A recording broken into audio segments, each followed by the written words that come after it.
Hello class 7 कैसे हो बेटा आप लोग। ओके चलिए बेटा अब हम लोग स्टार्ट करते हैं अपना सोशल का चैप्टर नंबर 2। इसमें हम लोगों ने बेटा एक्सटर्नल प्रोसेस के बारे में पढ़ा था कि एक्सटर्नल प्रोसेस क्या होते हैं जो अर्थ के बाहर मतलब अपना असर दिखाते हैं। ऐसे फैक्टर्स जो कि अर्थ के एक्सटीरियर पार्ट पर अपना असर डालते हैं वो एक्सटीरियर फोर्सेस कहलाते हैं या एक्सटर्नल प्रोसेस कहलाते हैं। अब हम बेटा देखते हैं कि अर्थ के जो फेसेस चेंज हो रहे हैं उसमें factors influencing the weathering process. Weathering का क्या मतलब होता है बेटा। वेदरिंग का मतलब होता है किसी भी रॉक पार्टिकल्स का टूटना।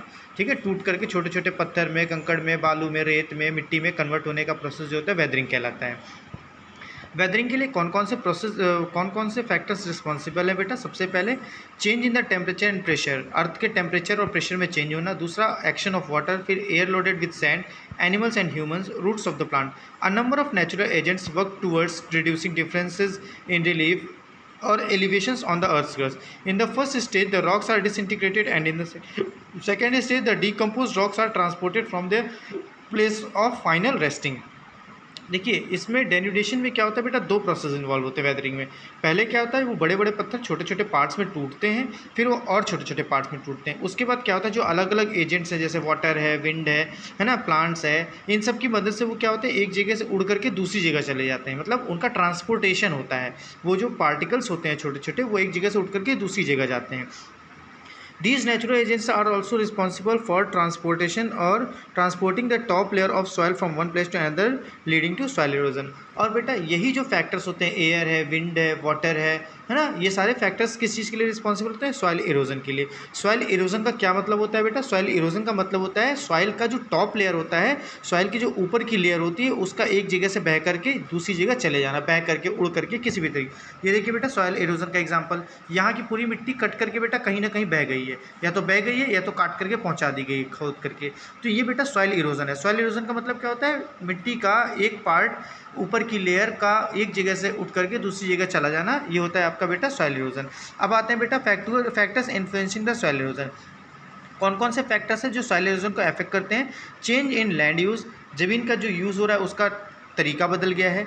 टेम्परेचर में चेंज हुआ है, लैंड का स्लोप जो है वो चेंज हुआ है, रेनफॉल किसी भी जगह का रेनफॉल है, सॉइल की टाइप है, प्रेजेंस ऑफ वेजिटेशन कवर है। ठीक है, ये सारी चीज़ें क्या है बेटा, ये वो सारे फैक्टर्स हैं जिन्होंने इरोजन को इन्फ्लुएंस किया है। मास मूवमेंट्स और mass wasting also bring changes. अब बेटा कोई बहुत बड़ा मूवमेंट अगर होता है, कोई बहुत बड़ा मूवमेंट अगर हो जाता है तो उससे भी क्या होता है बेटा, अर्थ के सरफेस में चेंज है। जैसे लैंडस्लाइड हो गया।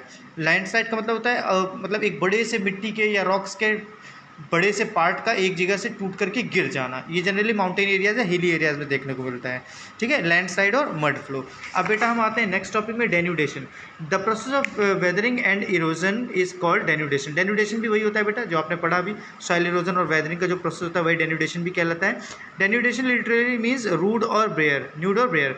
डेन्यूडेशन का मतलब होता है एकदम खाली। ठीक है, न्यूड या बेयर। ठीक है, और soil is the uppermost layer of the earth surface made by weathered rocks, final materials like sand, silt and clay together with the organic matter. Soils are very important.